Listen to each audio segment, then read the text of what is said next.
জবাব চায় বাংলা। মারা গেলেন লম্ফঝম্প করে আলোচনায় আসা এবং মলম বিক্রেতা হিসেবে খ্যাতি পাওয়া ভারতীয় সংবাদ উপস্থাপক ময়ূক রঞ্জন ঘোষ। অন্তত তার ব্যবহৃত ভেরিফাইড ফেসবুক অ্যাকাউন্টটি তো সে কথাই বলছে।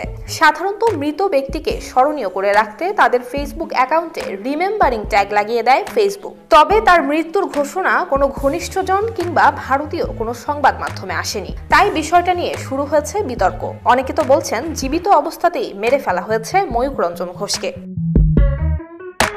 ভারতীয় সংবাদ মাধ্যম রিপাবলিক বাংলার শো জবাব চায় বাংলাতে উদ্ভট অঙ্গভঙ্গি করে বেশ আলোচনায় রয়েছেন ভারতীয় উপস্থাপক ময়ূক রঞ্জন ঘোষ।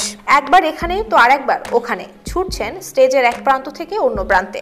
এমনকি কথা বলছেন হাত নেড়ে নেড়ে, জোর গলায় নিজের মতামত অন্যের ঘাড়ে চাপিয়ে দিতে চাইছেন। বাংলাদেশের সাম্প্রতিক রাজনৈতিক পট পরিবর্তনে ওপার বাংলার এই সাংবাদিক এভাবে বিদ্বেষ ছড়িয়ে যাচ্ছেন।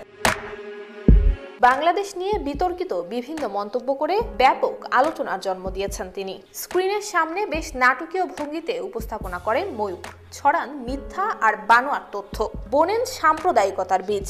বাংলাদেশের ছাত্র জনতার গণ অভ্যুত্থানকে ঘিরে করেছেন বিভিন্ন বিতর্কিত মন্তব্য। শেখ হাসিনা সরকারের পতনের পর বাংলাদেশ নিয়েও অশোভন মন্তব্য করেছেন ময়ূক রঞ্জন ঘোষ। এমনকি ভারতে ইলিশ রপ্তানি নিয়ে সৃষ্ট পরিস্থিতিতে উল্টোপাল্টা কথা বলে আলোচনার জন্ম দেন তিনি। এখানেই শেষ নয়, বাংলাদেশের ছাত্র জনতার আন্দোলন নিয়ে শুরু থেকেই বিতর্কিত মন্তব্য করে গেছেন। দাবি করেছেন বাংলাদেশের ছাত্র জনতার আন্দোলনে পাকিস্তানের মদত রয়েছে। এমনকি ওই আন্দোলনকে মৌলবাদের সঙ্গে তুলনাও করেছেন তিনি। আন্দোলন পরবর্তী সময়ে বাংলাদেশের অন্তর্বর্তী সরকার নিয়েও বাজে মন্তব্য করতে দেখা গেছে তাকে। বিভিন্ন মিথ্যা ইস্যুতে অন্তর্বর্তীকালীন সরকারের প্রধান ডক্টর মোহাম্মদ ইউনূসকে ব্যর্থ প্রমাণের চেষ্টায় মরিয়া হয়ে উঠেছেন ময়ূক রঞ্জন ঘোষ।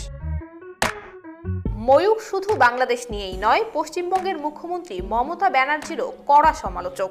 আলোচিত ময়ূক বর্তমানে রিপাবলিক বাংলায় সিনিয়র এডিটর এবং হেড অব ইনপুট হিসেবে কর্মরত।